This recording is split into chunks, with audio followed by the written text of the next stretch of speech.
Kaisar terakhir dari 9 kaisar dunia kuno, Kaisar Bunga. Wanita berbaju putih itu terdiam cukup lama sebelum mengangkat kepalanya dan menatap patung setengah pahatan di depannya dengan ekspresi rumit, dan sedikit kesedihan muncul di matanya. Mendengar ini, tubuh Du Fei sedikit gemetar. Ia tak pernah menyangka tebakannya akan menjadi kenyataan. Saat ini, Du Fei memiliki terlalu banyak pertanyaan untuk ditanyakan kepada pihak lain. Namun, karena terlalu banyak pertanyaan, Du Fei tidak dapat menanyakannya untuk sementara waktu. Setelah hening lama, Du Fei perlahan mengembuskan napas dan berbisik, apa sebenarnya yang terjadi selama perang apokaliptik, mengapa penguasa alam bereinkarnasi, sementara 9 kaisar dari kehancuran primordial menghilang dari dunia meskipun aku tahu bahwa kesadaran 8 kaisar lainnya seharusnya disegel di berbagai tempat, apakah tubuh mereka ada di kuil alam ini? Kaisar Bunga terdiam cukup lama sebelum berbisik, saat itu, pertempuran terakhir perang pemusnah dunia terjadi di dalam kuil dunia ini. Namun, di saat genting ini, seorang orang dalam muncul di pihak kita. Dan perang pemusnah dunia pun kalah karenanya. Namun, di saat yang paling genting, penguasa dunia membakar energi hidupnya sendiri untuk menyegel 9 Raja Ibel Surgawi secara paksa, dan 9 Kaisar Primordial juga bergabung untuk menyegel Raja Ibel Surgawi dan Jenderal Ibel Surgawi yang tersisa. Namun, harga yang mereka bayar adalah mereka semua membakar energi hidup mereka sendiri. Di saat-saat terakhir, orang dalam itu akhirnya berubah pikiran dan mengumpulkan tubuh mereka jauh di dalam kuil dunia ini. Mengenai di mana kesadaran mereka berada, itu seharusnya merupakan rencana cadangan yang ditinggalkan oleh masing-masing dari mereka, dan itu di luar pengetahuanku. Mendengar ini, pupil mata Du Fei sedikit mengecil, dan ia samar-samar menebak sesuatu. Namun, ia tidak menanyakan pertanyaan yang paling krusial. Sebaliknya, ia perlahan berkata, lalu, disinilah letak kuil dunia. Kuil Dewa Alam. Mendengar ini, Kaisar Bunga mendesah pelan, lalu melambaikan tangan gioknya dengan ringan, dan tiba-tiba seluruh aula bergetar hebat, dan kemudian pecahan-pecahan ubin lantai benar-benar bergetar pada saat ini, lalu melayang di udara. Ubin lantai berputar cepat, samar-samar membentuk susunan teleportasi jauh di dalam aula, dan saluran ruang angkasa muncul di tengah susunan teleportasi. Masuklah ke dalam susunan teleportasi ini dan kau akan bisa memasuki alam para dewa. Hanya jika kau bisa membukanya, kau bisa memasuki kuil alam para dewa yang sesungguhnya. Dan di sini, sebenarnya ini bahkan bukan pintu masuk. Kaisar Bunga menatap pintu masuk itu dan berkata dengan ringan. Apakah semua orang harus melalui ini? Du Fei menatap lorong di depannya dan bertanya perlahan. Kaisar Bunga terdiam cukup lama sebelum berkata dengan lembut, ini bukan pintu masuk yang sebenarnya. Hanya saja ketika kuil Dewa Alam dibuka, kelompok orang pertama yang masuk akan diteleportasi ke sini. Namun, jika kau bisa lulus ujian di sini, itu tidak akan buruk untukmu. Kau memiliki Yuan dan langit dan bumi, api suci abadi, dan tombak Kaisar Api di tubuhmu. Ini hidupmu, aku tidak akan menghentikanmu. Setelah mengucapkan kata-kata ini, Kaisar Bunga menghela napas, lalu perlahan berjalan menuju lorong gelap di aula. Meskipun aku tidak bisa membedakan siapa yang benar dan siapa yang salah dalam perang penghancur dunia, dengan tingkat kultivasimu, jika kau memasuki kuil alam bersamaku, bukankah kau akan memiliki lebih banyak kesempatan? Du Fei menatap sosok Kaisar Bunga dan berbicara perlahan setelah merenung sejenak. Mendengar ini, Kaisar Bunga, yang hendak memasuki kegelapan, berhenti sejenak. Setelah beberapa saat, ia menggelengkan kepala dan berkata, aku tidak bisa pergi. Bayangkan saja, tidak pernah ada 9 kaisar di Great Desolation, hanya 8. Begitu dia selesai berbicara, sosok Kaisar Bunga perlahan menghilang di udara, seolah-olah dia telah memasuki ruang terdalam aula tersebut. Di luar, mata Du Fei tiba-tiba sedikit menyipit, dan pandangannya hampir seketika menembus kegelapan. Di sana, ia melihat jaring laba-laba raksasa yang diselimuti warna hitam, sebuah persilangan energi ibel. Di dalam jaring yang luas ini, benih-benih ibel yang sangat besar berdenyut, jumlahnya hampir tak terbatas. Pada saat itu, tepat di tengah jaring, sesosok tubuh putih terperangkap. Tubuhnya kini sepenuhnya hitam, kecuali sedikit warna putih di antara alisnya, yang tampaknya memungkinkannya untuk tetap sadar dan mencegah dirinya menjadi budak ibel sepenuhnya. Ini, Kaisar Bunga. Tubuh Du Fei gemetar. Ia sudah mengenali identitas wanita berbaju putih itu.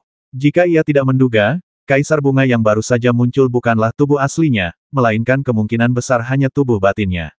Hanya tubuh batinnya saja yang memiliki kekuatan sebesar itu. Kekuatan Kaisar Bunga ini sungguh tak terduga. Kaisar Bunga ini jelas disegel di sini oleh ibel ekstrateritorial, dan jika dia bisa diselamatkan. Begitu pikiran ini terlintas di benaknya, Du Fei melangkah maju dan perlahan berjalan menuju ruang terakhir. Meskipun kau memiliki banyak yuan dan langit dan bumi di tubuhmu, segel dan kutukan ini dilemparkan oleh Raja Ibel Surgawi Primordial. Dengan kekuatanmu saat ini, kau takkan mampu menghancurkannya. Jika kau benar-benar bisa mendapatkan pil Dewa Api, kau bisa kembali dan mencobanya. Adapun tubuh 8 kaisar lainnya, mereka juga tersegel jauh di dalam kuil dunia ini. Jika kau bisa menemukan mereka, selamatkan mereka. Sebuah desahan pelan terdengar lagi di aula, menghentikan Du Fei untuk masuk lebih dalam ke aula. Mendengar suara ini, Du Fei terdiam cukup lama sebelum akhirnya menggelengkan kepalanya perlahan. Lalu, setelah menggelengkan kepala, ia melambaikan tangan dan menggunakan telekinesisnya untuk menghapus sepenuhnya pemandangan yang baru saja dilihatnya. Setelah menyelesaikan tindakan ini, Du Fei datang ke pintu masuk susunan teleportasi, berbalik dan berkata dengan suara yang dalam masalahnya sudah selesai, masuklah. Tidak lama setelah suara itu jatuh, Xiaoran dan 3 orang lainnya bergegas masuk, dan Du Fei tidak menunggu mereka bertanya lebih banyak lagi, tetapi melambaikan tangannya dan memasuki susunan teleportasi terlebih dahulu. 3 orang yang tersisa tidak ragu-ragu dan segera mengikuti Du Fei ke dalam susunan teleportasi. Hanya setelah beberapa detik transmisi, Du Fei merasakan matanya berbinar, dan kemudian dia muncul di tempat yang agak asing. Ini adalah gurun hitam dengan pasir hitam memenuhi langit dan tak berujung. Jauh di dalam gurun hitam, ada hembusan angin menderu, dan pasir di tanah juga bergerak perlahan, disertai angin menderu, membentuk tornado hitam, lalu menyapu. Tetapi di sini pun langitnya gelap, seakan-akan ada kabut hitam yang menutupi langit. Du Fei berdiri di padang pasir, menatap langit, sedikit mengernyit. Dia sudah lama menunggu di sini, tetapi dia masih sendirian di sini. Dia juga menggunakan telekinesisnya untuk mendeteksi gurun hitam, tetapi dalam jangkauan telekinesisnya, sepertinya hanya Du Fei yang tersisa di dunia ini. Tampaknya semua orang yang masuk ke sini tersebar di seluruh dunia, dan pada dasarnya mustahil bagi mereka untuk menemukan satu sama lain. Apakah ini alam para dewa? Setelah sekian lama, Du Fei mengalihkan pandangannya dan mendesah pelan. Sepertinya ide untuk mencari orang lain pada dasarnya telah ditinggalkan saat ini. Bagaimana hasil akhirnya bagi masing-masing orang saat ini, yang bisa dikatakan hanyalah semua orang harus berharap yang terbaik. Setelah hening cukup lama, Du Fei memilih arah secara acak dan melangkah maju. Namun, ia tak dapat menemukan arah yang tepat di gurun hitam tak berujung ini. Jika ia memilih arah terlebih dahulu dan tidak membiarkan dirinya tersesat, ia akan selalu dapat menemukan jalan yang benar. Namun, tepat setelah Du Fei melangkah beberapa langkah, raut wajahnya tiba-tiba berubah. Dia melihat pasir hitam di belakangnya tiba-tiba menggeliat cepat, lalu membentuk gelombang pasir hitam, menerjang ke arah Du Fei. Ledakan, Du Fei menginjak tanah, dan cahaya warna-warni muncul di tubuhnya. Kemudian, ia mengangkat tangan kanannya dan langsung melancarkan pukulan.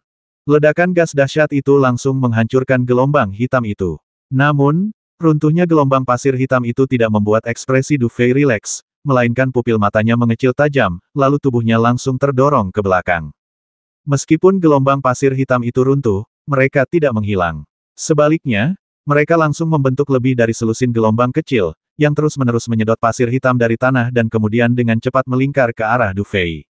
Secara samar, pasir hitam itu membentuk lebih dari selusin ular hitam raksasa, yang membuat orang-orang merasa sedikit mati rasa saat melihatnya. Begitu ular-ular hitam raksasa ini muncul, mereka dengan cepat melingkar ke arah Du Fei. Sepertinya mereka tidak akan berhenti sampai melahap Du Fei.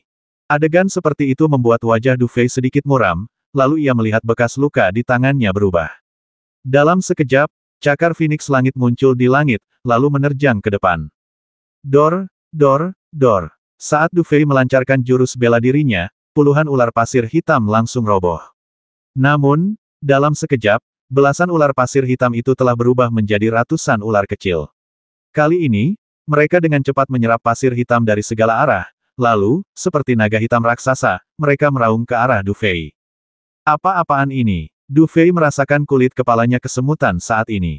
Pemandangan di hadapannya jelas di luar imajinasinya. Ini pertama kalinya dia mengalami hal seperti itu. Ketika Du Fei menyerang untuk pertama kalinya, satu serangan berubah menjadi puluhan, dan ketika dia menyerang untuk kedua kalinya, puluhan serangan berubah menjadi ratusan. Dalam keadaan seperti itu, Du Fei tidak berani mengambil tindakan lagi, karena tidak ada yang bisa menjamin apa yang akan terjadi jika dia mengambil tindakan. Jika ratusan serangan berubah menjadi ribuan, bahkan Du Fei tidak dapat membayangkan hasilnya. Begitu ia memikirkan hal ini, pola Phoenix di tubuh Du Fei berkedip, lalu sayap Phoenix muncul di belakangnya. Hanya dengan kepakan kecil, tubuhnya mundur ke belakang bagai kilat. Dalam sekejap, Du Fei mundur ke jarak yang tak diketahui. Saat Du Fei bergerak, ratusan naga biru mengikutinya tanpa henti, meninggalkan jejak yang dalam di tanah di belakangnya. Apakah ini alam dewa? Aku tidak menyangka akan menghadapi hal-hal merepotkan seperti ini. Du Fei menggertakkan gigi dan tersenyum pahit. Ia menoleh ke belakang, menatap kejaran tak berujung di belakangnya, dan raut terkejut muncul di kedalaman matanya. Namun, seiring berjalannya waktu, Du Fei menyadari bahwa pelariannya sama sekali tidak berarti. Dengan tindakannya, naga-naga pasir hitam itu hanya akan semakin kuat saat mereka menyapu langit dan bumi. Jika situasi terus berlanjut seperti ini, naga-naga pasir hitam ini hanya akan semakin kuat, dan kecepatan mereka mengejarnya akan semakin cepat. Aku tidak bisa menyerang, dan aku tidak bisa melarikan diri, karena melakukan kedua hal ini sama saja dengan mencari kematian. Mungkinkah sekarang aku hanya bisa mengandalkan tubuhku sendiri untuk menahan serangan seperti itu? Melihat pemandangan ini, wajah Du Fei dipenuhi kepahitan. Dugaan ini juga membuatnya tersenyum getir. Jika dugaan ini benar, maka ia telah mencari kematian dengan menundanya sampai sekarang. Ayo bertarung. Setelah berpikir sejenak, Du Fei semakin merasa tebakannya benar. Ia menggertakkan gigi, mengaktifkan tubuh abadi Tianfeng, dan armor Tianfeng langsung menyelimuti tubuhnya. Ketika 9 pola cahaya Tianfeng muncul, sosok Du Fei tiba-tiba berhenti di udara. Ledakan. Hampir tepat saat Du Fei mengambil keputusan, naga pasir hitam pertama menghampiri Du Fei dan langsung menghantamnya. Benturan langsung ini membuat Du Fei merasa seperti perahu kecil yang terombang-ambing oleh angin dan hujan. Namun, serangan semacam ini menyebabkan tubuh Du Fei bergetar hebat, dan dia terlempar ke belakang hampir seperti meteorit. Kalau saja serangan ini lebih kuat sedikit, aku pun mungkin takkan mampu menahannya. Tapi sekarang, seharusnya aku bisa menahannya. Setelah melihat naga biru pasir hitam yang menimpanya berubah menjadi bubuk dalam sekejap, Du Fei hampir seketika menyimpulkan kekuatan naga biru pasir hitam. Kekuatan ini begitu mengerikan hingga hampir tak terbayangkan. Jika seorang pria kuat biasa menghadapi hal ini, serangan semacam ini dapat langsung menghancurkan pertahanan mereka, membuat mereka tidak punya cara untuk mundur. Sepertinya melawan seperti ini adalah solusi terbaik. Setelah menganalisis semua ini, Du Fei menggertakkan giginya, dan pola Phoenix langit kembali menyala. Kemudian, naga biru pasir hitam lainnya mendarat di atas Du Fei. Dan setelah naga biru ini, serangannya tidak berhenti. Hampir semua naga biru pasir hitam meraung bersamaan, mendarat di Du Fei dalam aliran yang terus-menerus. Saat ini, Du Fei tidak punya cara untuk mundur. Dia hanya bisa melawan. Saat ini, tubuh Du Fei bagaikan karung pasir, terus-menerus terlempar jauh. Pengalaman ini membuat Du Fei merasakan sakit yang luar biasa di sekujur tubuhnya, dan keringat dingin bercucuran di dahinya. Krisis sesungguhnya tidak berakhir di situ. Ketika ratusan naga pasir hitam menyerang Du Fei secara bersamaan, hampir 100 naga pasir hitam yang tersisa justru bergabung bersama, lalu langsung berubah menjadi naga biru yang menutupi langit dan matahari, dan menerjang ke arah Du Fei. Ledakan. Tubuh Du Fei bergetar hebat, dan seteguk darah menyembur keluar. Kemudian, tubuhnya jatuh langsung ke tanah seperti layang-layang yang talinya putus. Sebuah lubang besar muncul di tanah akibat pukulan Du Fei. Di dalam lubang yang dalam, pola Phoenix di tubuh Du Fei menghilang sepenuhnya, armor Phoenix-nya rusak, dan bahkan banyak bagian tubuhnya memperlihatkan tulang-tulang putihnya. Namun, pada saat ini, api hitam samar muncul di lukanya, terus-menerus menyembuhkan luka-luka Du Fei. Adegan seperti itu membuat Du Fei tersenyum getir, lalu perlahan menggelengkan kepalanya. Setelah menyembuhkan luka-luka di tubuhnya, ia menginjak tanah dan muncul di sisi lubang yang dalam. Namun kali ini, ia tidak berani menggunakan kekuatan mentalnya untuk mendeteksi secara sembarangan. Jika tebakannya benar, serangan aneh tadi kemungkinan besar ditujukan pada kekuatan mentalnya. Setelah tersenyum masam, Du Fei perlahan menghela napas, akhirnya menenangkan diri. Biasanya, dengan temperamen Du Fei, ia tak akan kehilangan ketenangannya di tempat seperti ini. Namun, karena perkataan Kaisar Bunga sebelumnya, Du Fei takut ia akan tertinggal selangkah, dan akhirnya menderita kerugian besar. Sepertinya alam dewa ini dan bahkan seluruh kuil alam dewa penuh dengan bahaya, dan kita tidak boleh lengah sedikit pun. Jika kita menganggapnya enteng sebagai bekas kuil penguasa alam, maka hasil akhirnya pasti akan sangat mengerikan, dan kita harus selalu waspada. Du Fei menarik napas dalam-dalam sebelum melangkah maju. Kali ini, ia tidak hanya tidak menggunakan telekinesisnya untuk menjelajahi jalan, ia juga berusaha untuk tidak melepaskan energi sejatinya sebanyak mungkin. Ia hanya mengandalkan kakinya sendiri dan berjalan perlahan ke depan. Saat ini, Du Fei tidak berani memprovokasi lingkungan sekitar. Jika pasir hitam aneh itu muncul lagi, bahkan Du Fei pun tak akan mampu menahannya dalam kondisinya saat ini. Karena itu, yang bisa ia lakukan sekarang hanyalah berjalan perlahan, utamakan keselamatan. Du Fei berjalan hati-hati melintasi gurun hitam. Waktu berlalu perlahan saat ia melangkah, tetapi tempat ini bagaikan batas yang tertutup rapat, tanpa batas yang jelas antara siang dan malam. Hanya cahaya sesekali yang dapat memberitahu Du Fei bahwa hari telah tiba. Dan bulan ini berlalu begitu cepat. Selama bulan ini, Du Fei berjalan sangat jauh di gurun hitam ini. Selama bulan ini, ia tidak melihat siapapun, bahkan makhluk hidup apapun. Melihat sekeliling tempat ini, saya khawatir hanya ada abu-abu tak berujung. Dan tinggal di tempat seperti ini dalam waktu lama akan membuat siapapun merasa sangat cemas. Wajah Du Fei juga sangat jelek. Sepanjang jalan, Du Fei samar-samar bisa melihat beberapa retakan hitam yang bersilangan di tanah. Retakan hitam ini seperti pecahan ruang, terus-menerus menelan pasir hitam di sekitarnya. Jika tidak diperhatikan dengan saksama, Anda tidak akan bisa melihatnya sama sekali. Namun, energi ibel samar yang terpancar dari retakan hitam ini membuat Du Fei mengerti bahwa retakan hitam ini seharusnya ditinggalkan oleh klan ibel ekstrateritorial selama perang penghancur dunia. Puncak klan ini, Raja Ibel 9 Surga yang legendaris, benar-benar mengerikan hingga tak terbayangkan. Entah Raja Ibel 9 Surga mana yang meninggalkan serangan ini, tetapi bahkan setelah bertahun-tahun, serangan itu tetap tak berubah, masih melahap segalanya. Dalam keadaan normal, Du Fei pasti akan mengambil tindakan untuk sepenuhnya menghapus jejak yang ditinggalkan oleh ibel-ibel ekstrateritorial ini. Namun, di tempat yang aneh ini, Du Fei hanya bisa dengan hati-hati menghindari retakan hitam aneh ini dan kemudian bergerak maju dengan langkah santai. Du Fei berjalan perlahan seperti ini. Selama sebulan terakhir, semua luka di dalam dan luar tubuhnya telah menghilang, dan ia tidak lagi menghadapi serangan hitam aneh itu. Namun, entah mengapa, Du Fei selalu merasa gelisah, seolah-olah ada sesuatu yang terus-menerus mendekatinya, dan rasa krisis ini semakin kuat seiring berjalannya waktu. Namun, meskipun merasakan firasat aneh seperti itu, Du Fei tidak berani menggunakan kekuatan mentalnya untuk mendeteksi sumber bahaya. Ia hanya berjalan perlahan dengan wajah muram, dan semakin berjalan, raut wajahnya semakin buruk. Aku tidak tahu apa yang terjadi dengan yang lain. Mereka tidak punya kekuatan fisik atau keterampilan sepertiku. Jika mereka bisa mendeteksinya tepat waktu, mereka tidak akan berada dalam bahaya besar. Tapi jika mereka tidak hati-hati, hasil akhirnya kemungkinan akan lebih merepotkan daripada milikku. Du Fei merenung dengan ekspresi muram, lalu perlahan mengulurkan tangan kanannya. Kali ini, seberkas energi ibel masih tersisa di ujung jarinya, dengan cepat melahap energi di dalam tubuhnya. Namun, Du Fei tidak menghilangkan energi ibel tersebut, juga tidak menggunakan kekuatan Yuan dan langit dan bumi untuk menghancurkannya. Sebaliknya, ia diam-diam mengamati perubahan energi ibel tersebut. Energi ibel ini jelas lebih murni dan lebih kuno daripada energi ibel lain yang pernah ditemui Du Fei sebelumnya.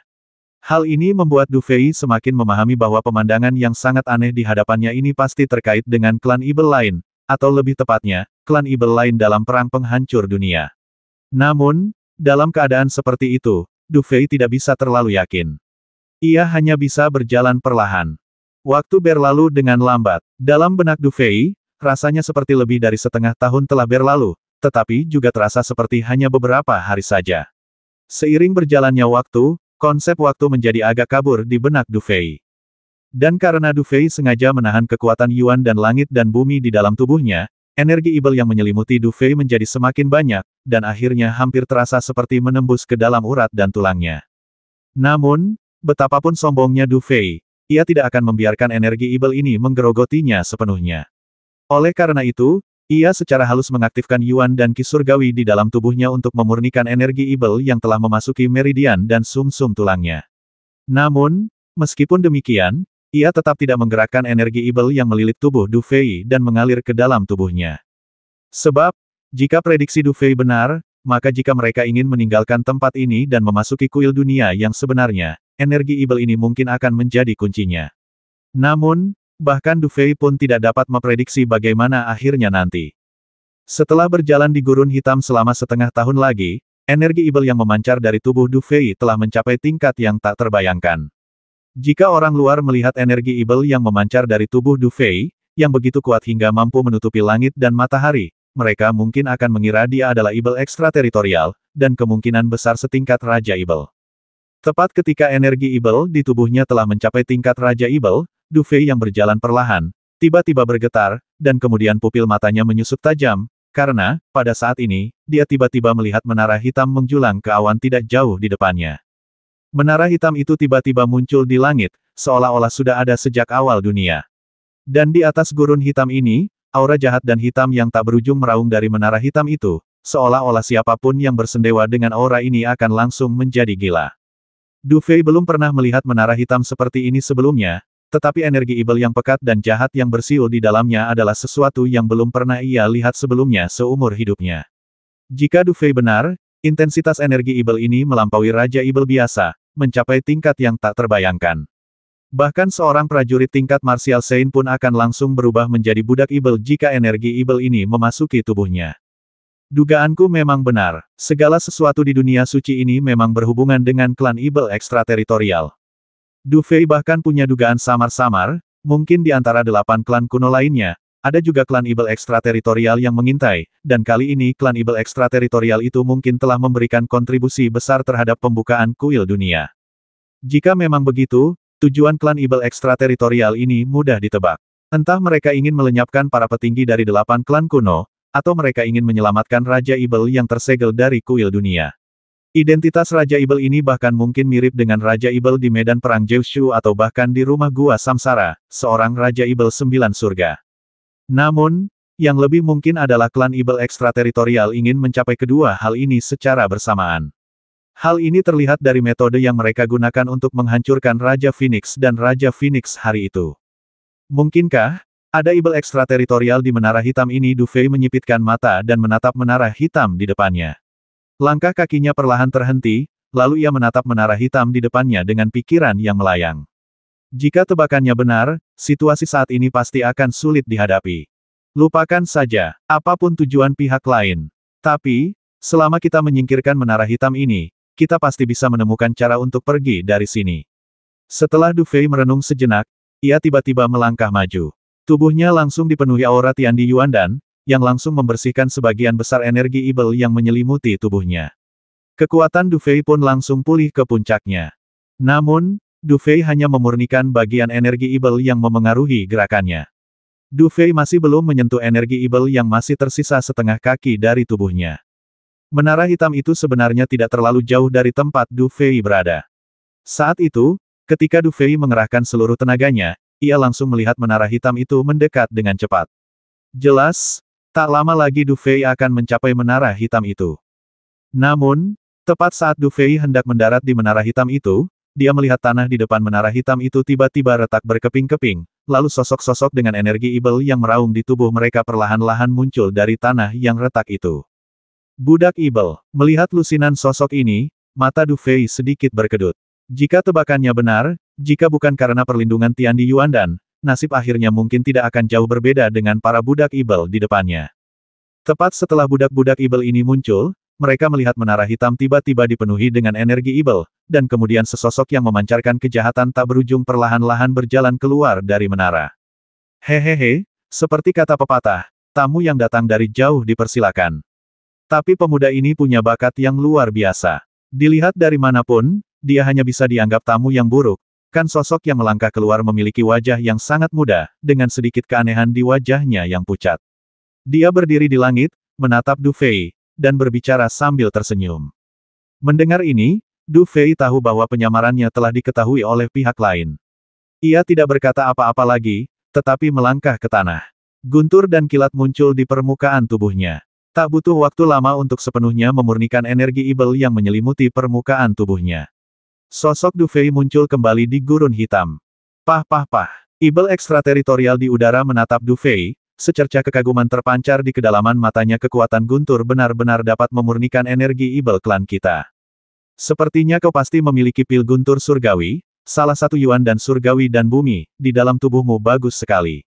Aku punya banyak budak ibel setingkat Martial Saint, tapi aku belum pernah memiliki budak ibel dengan Yuan dan surgawi dan bumi di dalam tubuhnya. Raja ini, aku akan membuat preseden hari ini. Begitu ia selesai berbicara, Raja Ibel yang melayang di udara melangkah maju, lalu menunjuk ke arah Du Fei. Seketika, puluhan budak ibel bergegas menuju Du Fei. Melihat Raja Ibel yang menyerang dengan tiba-tiba, sekilas ekspresi terkejut terpancar di mata Du Fei, tetapi saat ini dia terlalu malas untuk mengatakan apapun, tetapi dengan santai mengangkat tangan kanannya dan menunjuk ke tempat di mana budak ibel yang paling dekat dengannya berada. Ledakan, naga biru yang berubah menjadi guntur meraung dalam sekejap, dan seketika memurnikan semua energi ibel di permukaan budak ibel itu. Tubuh budak ibel itu bergetar dan berubah menjadi bubuk dalam sekejap.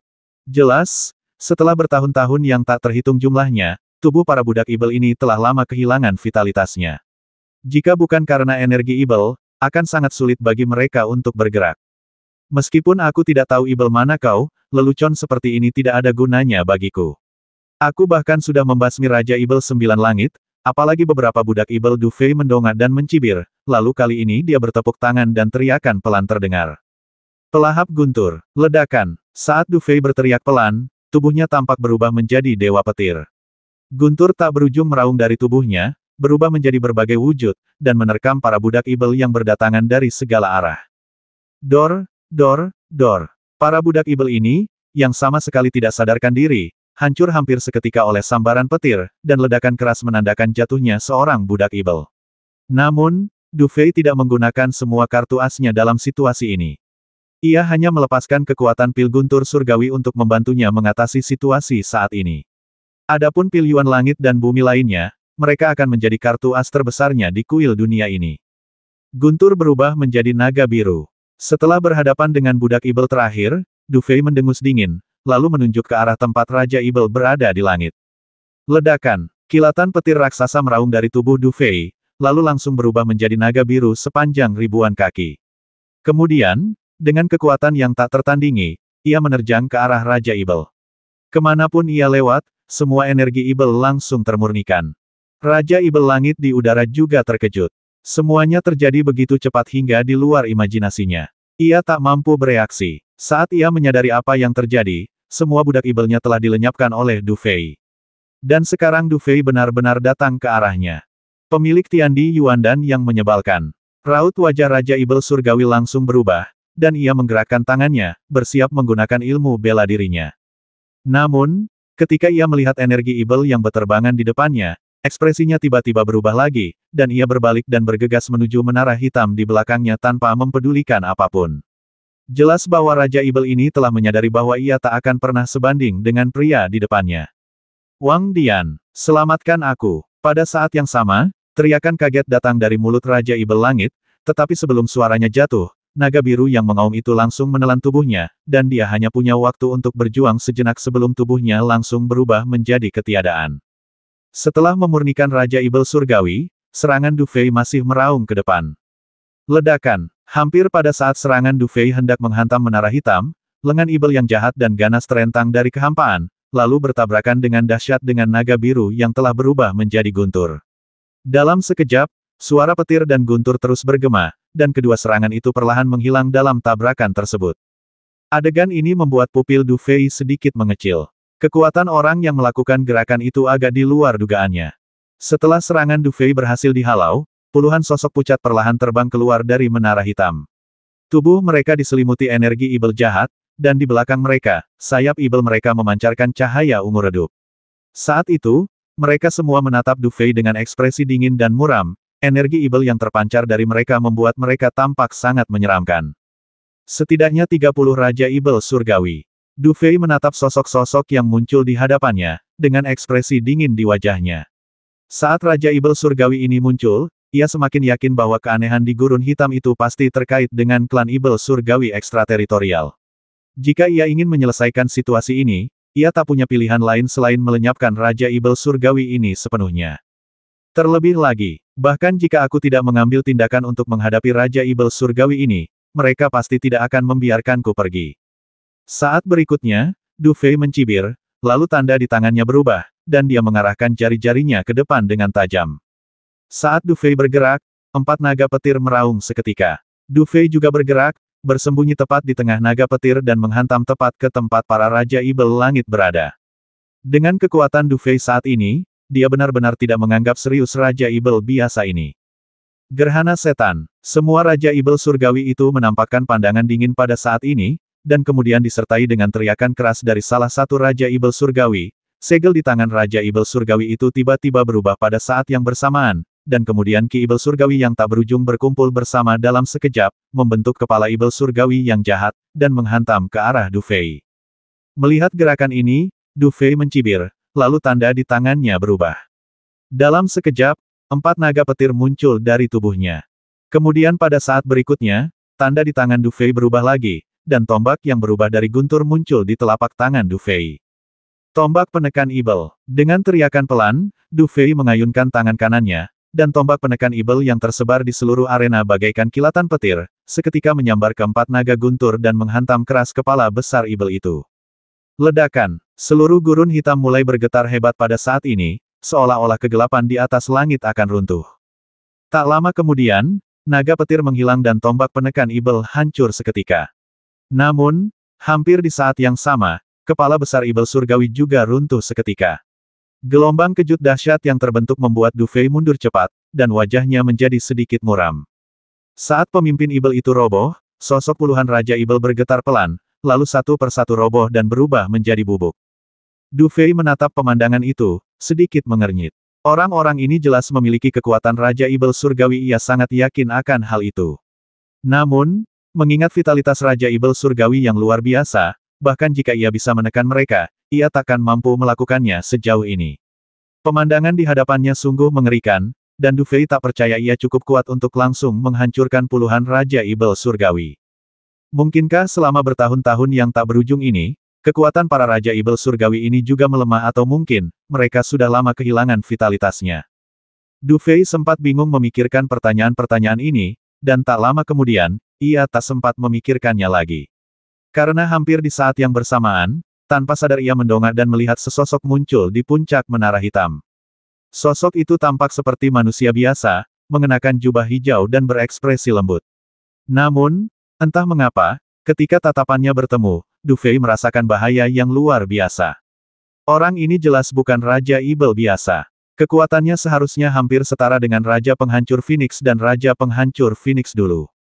Hehehe, sahabatku, meskipun aku tidak tahu siapa dirimu, selama bertahun-tahun ini, kaulah orang pertama yang mampu mengalahkan 32 Raja Ibel Surgawi di bawahku hanya dengan satu gerakan.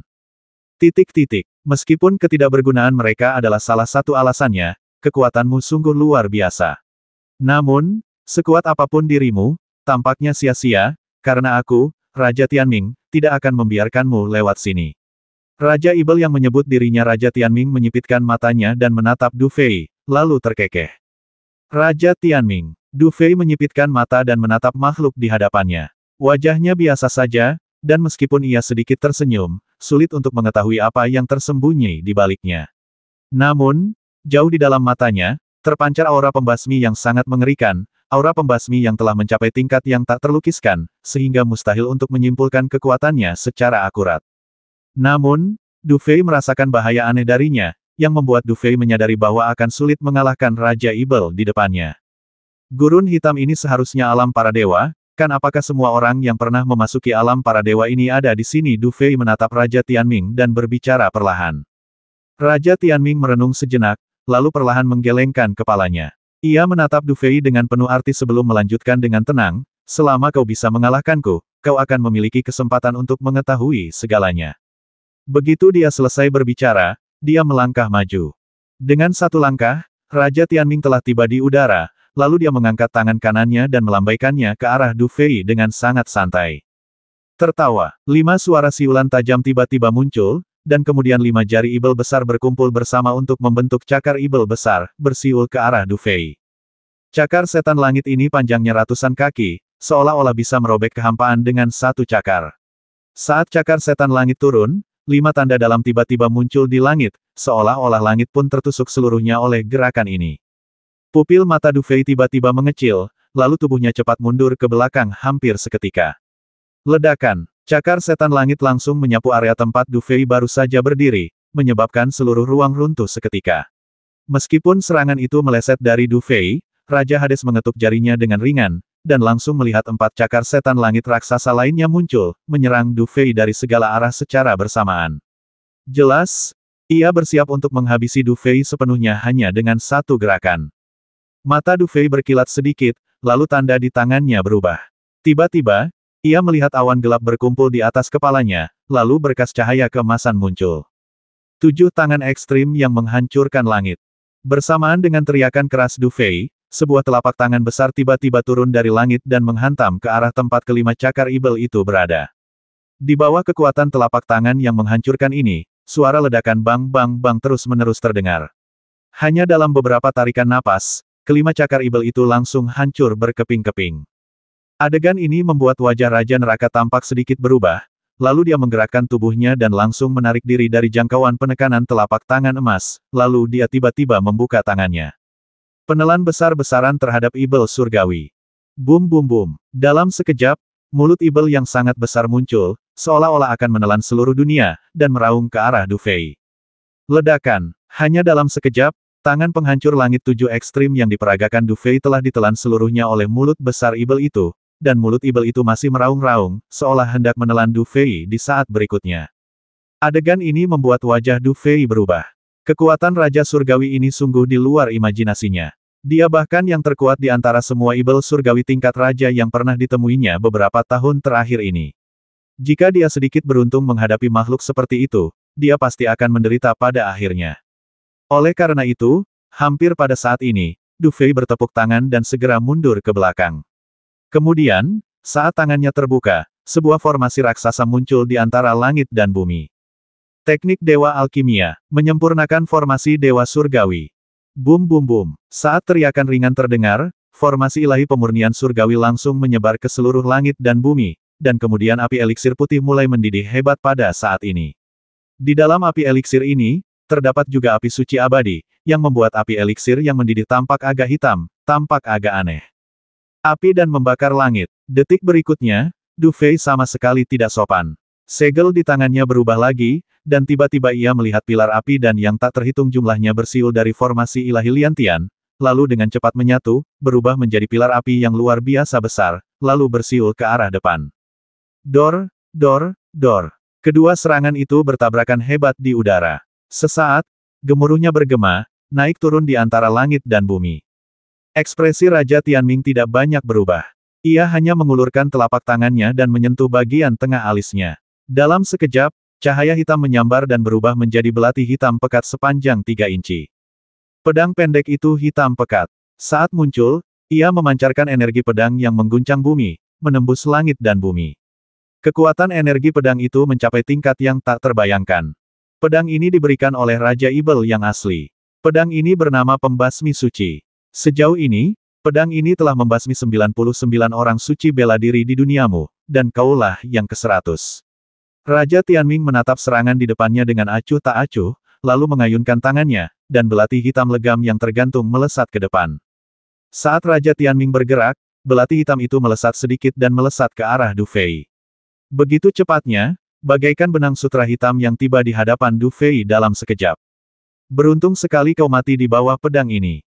Suara Raja Tianming yang acuh tak acuh terdengar, dan tampaknya tidak banyak sarkasme dalam suara itu, tetapi lebih merupakan ketidakpedulian dalam menyatakan fakta. Du Fei menginjak tanah, dan pola cahaya Phoenix langsung muncul di permukaan tubuhnya. Kali ini, api hitam samar menyebar di atas 9 pola cahaya Phoenix. Bahkan api suci abadi pun diaktifkan oleh Du Fei. Roh Phoenix Surgawi. Detik berikutnya, bayangan Phoenix hitam pekat muncul di tubuh Du Fei. Saat Du Fei meninju, sebuah cakar melesat keluar dan menghantam tempat belati hitam pekat itu berada.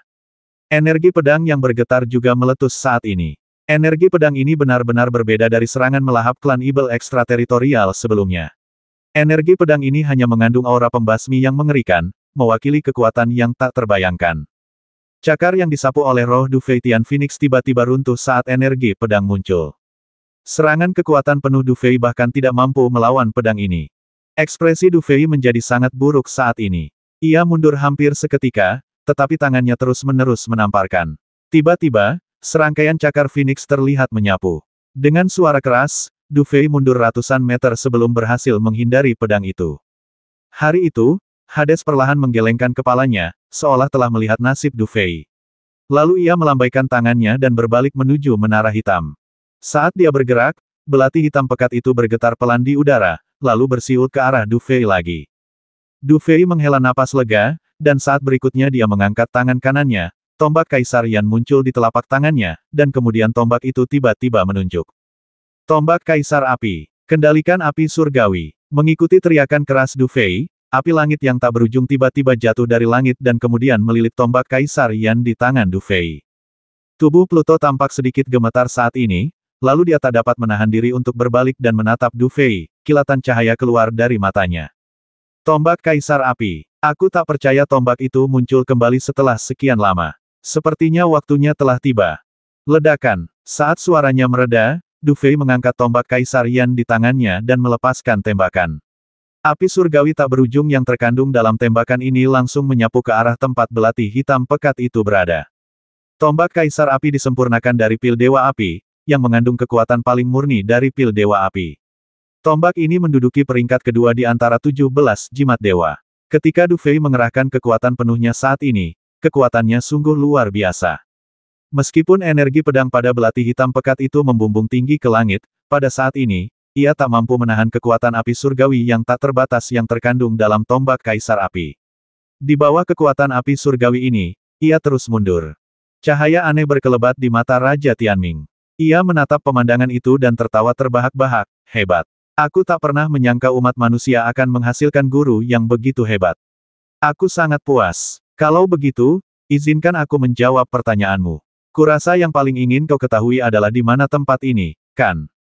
Ini memang alam dewa, tapi ini bukan lagi alam dewa yang diatur oleh penguasa alam saat itu. Saat itu, 9 Raja Ibel Surgawi dari klan Ibel Surgawi ekstrateritorialku menyerbu alam dewa.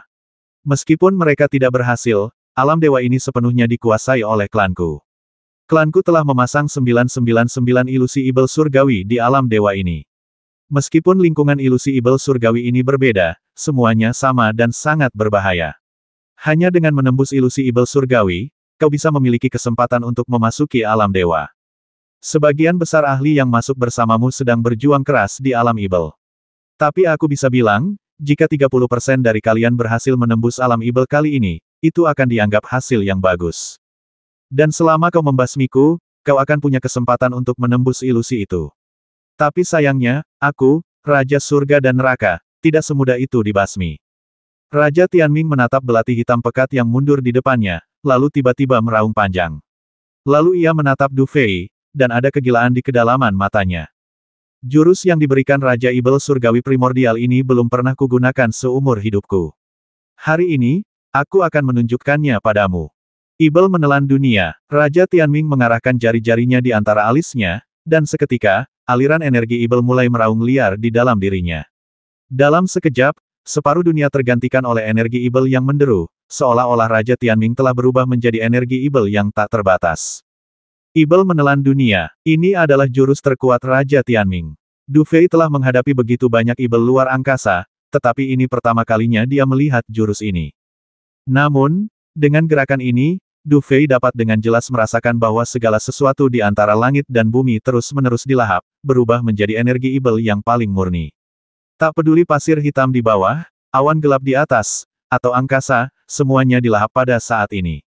Sepertinya yang tersisa hanyalah energi Ibel yang menyebar ke seluruh langit dan bumi di depan matanya. Belati hitam itu bergetar sedikit dan menyatu dengan energi Ibel yang menyebar ke seluruh langit dan bumi. Bahkan api surgawi di tombak Kaisar Yan di tangan Du Fei mulai bergetar sedikit saat ini, dan sebagiannya dengan cepat ditelan. Adegan ini membuat Du Fei terkesiap. Kekuatan Raja Surgawi ini sungguh di luar imajinasi orang biasa. Ini sama sekali tidak sebanding dengan Raja Ibel Surgawi biasa. Du Fei tidak percaya bahwa semua alam Ibel Surgawi memiliki Raja Ibel Surgawi sekuat itu yang menjaga gerbang. Ia hanya bisa berkata bahwa nasibnya sangat buruk. Ia benar-benar bertemu dengan Raja Ibel Surgawi seperti itu. Mencicit, mencicit, mencicit. Tak lama kemudian, seluruh api surgawi yang melilit tombak Kaisar Api di tangan Du Fei telah tertelan habis. Du Fei mengerutkan kening dan menyimpan tombak Kaisar Api, Karena Du Fei dapat dengan jelas merasakan bahwa kekuatan pil Dewa Api di dalam tombak Kaisar Api tidak lagi mampu menekan Raja Tianming di depannya. Jika terjadi sesuatu yang salah, mungkin bahkan tombak Kaisar Api pun akan langsung tertelan habis. Energi Ibel yang tak berujung terhubung menjadi satu kesatuan antara langit dan bumi, seolah-olah hanya akan berakhir setelah melahap seluruh langit dan bumi. Sepertinya selama langit dan bumi ini masih ada, proses melahap ini takkan pernah berakhir. Suara gemuruh aneh itu terus bergema di antara langit dan bumi. Du Fei tampaknya melihat dengan jelas bahwa 9 naga ajaib yang mengaum-mengamuk di antara langit dan bumi, melahap segalanya. Hahaha, bocah kecil, kalau aku bisa menelanmu hari ini, mungkin aku bisa menggantikan salah satu dari 9 Raja Ibel Surgawi dan dipromosikan menjadi salah satu dari 9 Raja Ibel Surgawi. Patuhi saja aku. Tawa liar Raja Tianming bergema di antara langit dan bumi, dan kemudian saat suara itu jatuh, energi Ibel yang menutupi langit dan matahari menyapu ke arah tempat Du Fei berada. Melihat pemandangan ini, ekspresi Du Fei menjadi sangat buruk, tetapi saat ini ia tidak merasa putus asa. Ia hanya mundur setengah langkah dengan kaki kanannya, lalu perlahan mengepalkan tangan kanannya di udara. Bum bum bum. Dalam sekejap, tombak raksasa, beberapa puluh kaki panjangnya, muncul di telapak tangan Du Fei. Di dalam tombak itu, hitam dan putih bersinar, guntur, angin, salju, dan air misterius mengamuk. Kekuatan murni ini, yang seharusnya saling bertentangan, menyatu sempurna saat ini, seolah-olah mereka selalu seperti ini. Dan saat tombak itu muncul, Du Fei menginjak tanah lagi, memutar tangan kanannya, dan dalam sekejap, tombak di tangannya terayun keluar. Tombak penekan Ibel, ledakan, kekuatan pemurnian yang sangat murni tiba-tiba meraung ke arah depan. Energi Ibel yang membanjiri langit bagaikan setetes air yang jatuh di atas pelat besi panas, mengeluarkan suara mencicit, lalu langsung berubah menjadi kabut putih. Dari kedalaman energi Ibel, terdengar jeritan yang sangat melengking. Namun, di bawah tombak penekan Ibel, semuanya terasa hampa. Dalam sekejap, energi Ibel yang memenuhi langit dan tanah lenyap. Dan hari itu, sosok Hades muncul kembali di langit. Saat itu, ia tampak bingung. Melihat tombak penekan Ibel bersiul ke arahnya, wajahnya tampak sedikit linglung. Ledakan. Namun, di saat kritis hidup dan mati ini, setiap momen kebingungan akan menyebabkan hilangnya inisiatif. Detik berikutnya, tombak penekan Ibel telah menembus langsung dada Raja Tianming, meninggalkan lubang berdarah yang besar. Ledakan. Pada saat yang sama, tombak penekan Ibel terus meraung, jatuh dengan keras ke arah menara hitam di belakang. Dentang. Tembakan itu mendarat di menara hitam, persis seperti di cermin. Gelombang fluktuasi dahsyat langsung menyebar di langit dan bumi. Namun, terlepas dari itu, energi Ibel yang kental dan lengket di menara hitam juga perlahan menghilang. Dalam sekejap, menara hitam itu berubah menjadi menara putih. Di udara, Raja Tianming tiba-tiba meraung kesakitan. Ia melayang di udara, memegangi kepalanya dengan kedua tangan dan meraung tanpa henti, tetapi di atas luka besar di dadanya, terdapat jejak kekuatan pemurnian, yang terus-menerus memurnikan semua energi Ibel di tubuhnya. Kekuatan Yuan dan langit dan bumi adalah racun paling murni bagi klan Ibel ekstrateritorial. Racun dan rasa sakit semacam ini benar-benar mustahil untuk ditahan oleh klan ini. Ah! Jeritan melengking terdengar, dan bagian bawah tubuh Raja Tianming telah lenyap sepenuhnya. Pada saat ini, rasa sakitnya seolah lenyap. Raja Tianming hanya menatap tubuhnya yang terus-menerus dimurnikan, dan tiba-tiba tertawa getir, berkata Raja Ibel asli. Tianming telah gagal memenuhi kepercayaanku. Dia kalah hari ini dan pantas mati. Begitu ia selesai berbicara, kekuatan pemurnian telah menyebar langsung ke kepalanya. Tak lama kemudian, Raja Ibel yang kuat ini berubah menjadi bubuk dan menghilang di antara langit dan bumi. Du Fei mendesah pelan menyaksikan pemandangan ini. Meskipun Ibel ekstrateritorial adalah musuh terbesar dunia ini, mereka jelas bukan musuh yang mudah. Jika ia ingin melenyapkan mereka sepenuhnya, jalannya masih sangat panjang. Namun, keberadaan pil Dewa Api dan 9 kaisar dari alam primordial yang sunyi mungkin bisa mempersingkat jalan itu. Setelah hening sejenak, tatapan Du Fei jatuh pada menara putih yang saat ini telah memutih. Setelah merenung sejenak, ia bergerak dan langsung memasuki menara putih itu. Pagoda putih terdiri dari 3 lantai. Beberapa bantal dapat dilihat di lantai dasar, kemungkinan digunakan oleh para Raja Ibel Surgawi ini untuk bermeditasi. Du Fei sedikit mengernyit saat menyaksikan pemandangan ini. Kesabaran dan kegigihan para Raja Ibel Surgawi ini sungguh melampaui imajinasinya. Bertahun-tahun telah berlalu sejak Perang Kiamat, namun yang mengejutkan, para ibel surgawi ekstrateritorial ini dengan gigih menjaga apa yang disebut alam ibel surgawi ini. Mungkinkah mereka takut seseorang akan membuka kuil dunia ini, mendapatkan pil Dewa Api, dan menyelamatkan 9 kaisar dari kehancuran primordial? Setelah berpikir sejenak, tatapan Du Fei menyapu seluruh menara putih. Setelah waktu yang lama, ia akhirnya tiba di lantai pertama menara putih dan melangkah dengan keras. Ledakan, potongan besar ubin lantai berubah menjadi bubuk dalam sekejap, dan kemudian lorong putih yang berputar terus-menerus muncul di depan Du Fei. Namun, tepat saat Du Fei hendak melangkah masuk, alisnya tiba-tiba berkerut, karena ia merasakan energi aneh dari lorong ini. Energi ini tak pernah terdengar dan tak terlihat, tetapi di dalam energi ini, ia merasakan tekanan yang tak terlukiskan. Tepat ketika Du Fei mundur setengah langkah, ia tiba-tiba melihat sebuah cermin muncul di atas lorong. Melalui cermin itu, Du Fei dapat dengan jelas melihat sebuah aula besar. Aula itu dipenuhi energi ibel, dan di tengahnya, terdapat sebuah kursi besar, tempat sesosok manusia duduk. Aura jahat tak berujung terpancar dari sosok ini. Meskipun tak ada sedikit pun energi ibel yang terpancar darinya, aroma jahat itu seakan tercium dari lubuk tulangnya. Dari semua ibel ekstrateritorial yang pernah ditemui Du Fei, Raja Ibel Surgawi ke-7 memiliki aura jahat terkuat, diikuti oleh Raja Ibel Surgawi ke-9, dan kemudian Raja Pluto Surgawi yang baru saja ditemuinya. Namun, baik Raja Ibel Surgawi ke-7, Raja Ibel Surgawi ke-9, maupun Raja Pluto Surgawi, sekuat apapun aura ibel yang mereka pancarkan, tetap tak tertandingi oleh aura samar yang ada di hadapannya. Cahaya semacam itu, tetapi aura jahat yang tampaknya menembus jauh ke dalam sumsum tulang, sangat murni hingga ekstrim, seolah-olah ini adalah batas kejahatan di dunia, seolah-olah dia adalah leluhur semua ibel di dunia. Dibandingkan dengannya, entah itu Raja Ibel Langit ke-7, Raja Ibel Langit ke-9, atau Raja Pluto Langit, mereka semua bagaikan kunang-kunang dan bulan yang terang benderang. Tidak, seharusnya mereka bagaikan kunang-kunang dan matahari yang terik. Du Fei hanya melihat orang ini dan langsung merasakan kulit kepalanya kesemutan dan jantungnya bergetar. Pada saat ini, Du Fei mendengar detak jantungnya semakin cepat. Pada akhirnya, detaknya mendekati tak terhingga, dan bahkan napasnya bergetar dan berhenti. Hampir tanpa sadar, Du Fei mengayunkan tangan kanannya, dan gelombang energi langsung menghancurkan tirai cahaya menjadi bubuk, seolah-olah jika dia tidak melakukan ini, semangat Du Fei sendiri akan langsung runtuh. Dan tepat ketika cermin cahaya hendak berubah menjadi bubuk, sosok yang duduk di singgasana di tengah aula perlahan mengangkat kepalanya, dan tatapan kerus akan menembus cermin cahaya secara langsung dan kemudian jatuh langsung pada Du Fei. Saat cermin cahaya itu jatuh, tubuh Du Fei bergetar hebat, dan kemudian tanpa ragu-ragu, dia mundur ke belakang dalam sekejap. Tetapi pada saat ini, sosok misterius di atas singgasana di aula tiba-tiba mengangkat kepalanya perlahan, lalu menunjuk ke arah Du Fei.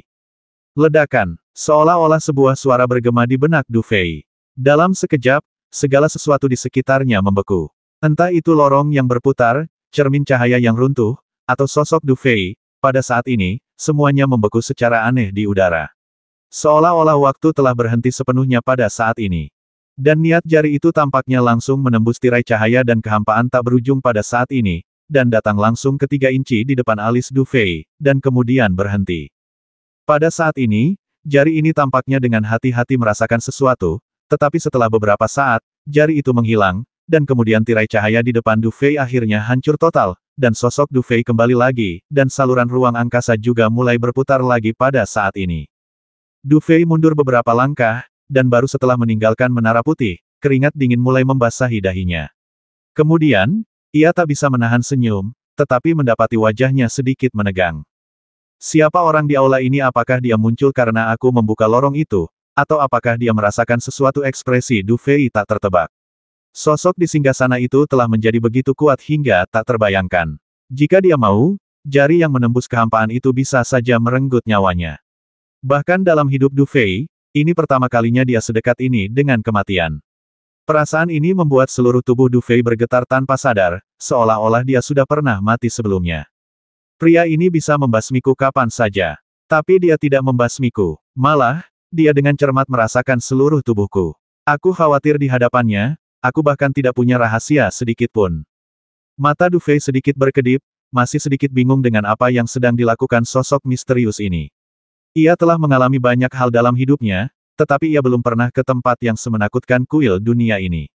Rahasia yang tersembunyi di dalam kuil dunia ini sungguh tak terbayangkan, bahkan di luar imajinasinya. Menebak saja tidak akan pernah mengungkap rahasia yang terkandung di dalamnya. Aku ingin tahu apakah Xiaoran dan yang lainnya berhasil melewatinya.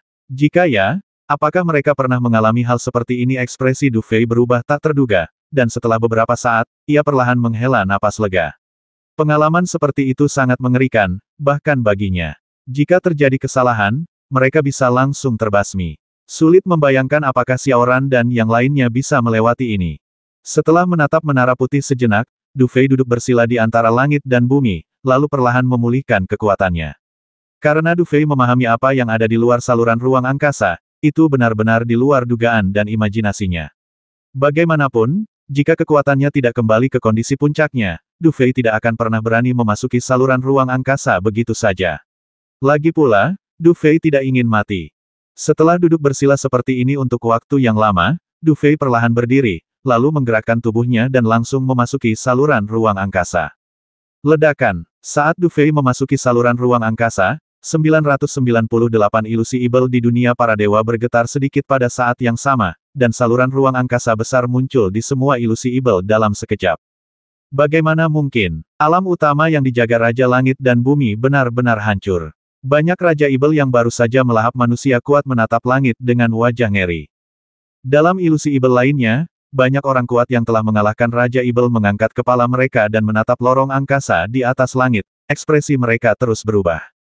Mungkinkah ini yang disebut pintu keluar? Benda ini baru muncul setelah membasmi makhluk aneh ini sekian lama. Mungkinkah ini pintu keluarnya? Semua orang kuat yang bisa membasmi Raja Ibel tetapi tidak bisa menemukan jalan keluar sedikit mengernyit. Namun, setelah sekian lama, mereka menghela napas lega, dan kemudian segel di tangan mereka berubah. Mereka semua segera duduk bersila untuk memulihkan kekuatan mereka secepat mungkin. Dan saat kekuatan mereka kembali ke puncaknya, semua sosok bergerak dan bergegas menuju pintu keluar. Ekspresi para Raja Ibel surgawi berubah drastis, lalu mereka melesat menembus ruang dan pergi dengan cepat. Desir, Du Fei menginjak tanah, matanya berbinar. Ia menyadari bahwa ia telah keluar dari pusaran ruang angkasa, dan yang muncul di hadapannya adalah ruang yang bahkan lebih luas. Namun, Du Fei tidak memperhatikan sekeliling dengan saksama, melainkan matanya tertuju pada tempat di depannya. Ada sebuah jembatan kayu, dan di atasnya, sesosok yang mengenakan baju besi Ibel duduk dengan tenang. Seolah merasakan kedatangan Du Fei, sosok itu perlahan mengangkat kepalanya, matanya yang keruh perlahan-lahan menjadi fokus, dan tatapannya jatuh pada Du Fei. Mencicit, mencicit, mencicit. Hampir di saat berikutnya, Yao Hao, King Yu, Hong Ling, dan para ahli lainnya dari 8 klan kuno muncul satu demi satu, diikuti oleh Xiaoran dan yang lainnya, serta para ahli lainnya. Mereka semua keluar dari lorong ruang angkasa yang berliku-liku, dan langsung membuat tempat ini ramai. Melihat Xiaoran dan yang lainnya baik-baik saja, dan meskipun klan Langit Phoenix kuno dan klan Rubah Ibel kuno menderita kerugian, namun kerugiannya tidak terlalu besar, Du Fei merasa lega. Namun, setelah muncul, tatapan semua orang tanpa sadar tertuju pada sosok di depan mereka, mengenakan armor Ibel surgawi, lalu sedikit mengernyit. Karena mereka baru saja menembus ilusi Ibel surgawi, semua orang sangat sensitif terhadap aura Ibel surgawi, dan sosok di depan mereka jelas lebih menakutkan daripada Raja Ibel surgawi yang pernah mereka temui sebelumnya. Sosok yang mengenakan zirah Ibel surgawi, yang tadinya duduk bersila di jembatan kayu, tiba-tiba berdiri perlahan. Saat tatapannya tertuju pada kerumunan, secercah rasa haus darah terpancar di kedalaman matanya.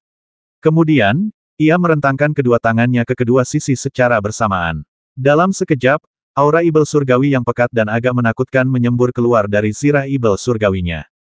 Di belakangnya, dua pusaran air hitam yang terbentuk oleh kondensasi energi Ibel perlahan-lahan naik ke udara. Hahaha, raja ini sudah lama menunggumu, entah sudah berapa tahun. Hehehe. Suara yang tidak mengenakan dan kering tiba-tiba terdengar aneh pada saat ini, dan saat suara itu bergema, Raja Ibel yang mengenakan zirah Ibel menepukkan tangannya ke bawah pada saat yang sama. Retakan. Saat Raja Ibel bergerak, jembatan kayu di bawah kakinya tiba-tiba meledak dengan keras, diikuti retakan hitam besar di tanah tempat semua orang berdiri. Retakan demi retakan semakin banyak, dan dalam sekejap mata, retakan-retakan itu menyatu menjadi satu. Di tengah ledakan-ledakan yang keras, tanah runtuh dengan kecepatan yang tak terbayangkan. Rasanya seperti tendangan Raja Ibel yang menghancurkan kehampaan, dan saat tanah runtuh, hisapan besar dan aneh datang dari bawah, lalu pusaran dengan ukuran yang tak terbayangkan muncul di bawah. Pusaran itu berwarna hitam dan hampir langsung menggantikan tanah yang runtuh. Dari kedalaman pusaran, terdengar suara siulan yang sangat melengking, membuat dunia ini seketika seperti neraka Shuro. 8 suku kuno telah membuka kuil dunia. Haha, bertahun-tahun yang lalu, Yang Mulia Raja Ibel Langit Primordial telah memperhitungkan ini. Disinilah perang penghancur dunia dimulai, dan disinilah pula perang penghancur dunia ini akan dimulai. Aku di bawah sana, menunggumu mati. Suara ejekan gila Raja Ibel Surgawi memenuhi udara antara langit dan bumi, lalu tanah runtuh total. Di pusaran hitam raksasa itu, muncul daya hisap yang sangat dahsyat, menarik semua yang ada di sini ke bawah. Sosok Raja Ibel Surgawi melesat langsung menuju pusaran hitam di bawah, lalu menghilang hampir seketika. Adegan mendadak ini membuat semua orang, termasuk Du Fei, mengerutkan kening. Tak seorang pun menyangka kuil dunia ilahi begitu berbahaya. Setelah akhirnya melewati tingkat pertama, mereka dihadapkan pada krisis seperti itu. Dan dalam krisis seperti itu, rasanya tak seorang pun bisa lolos, semua orang harus masuk.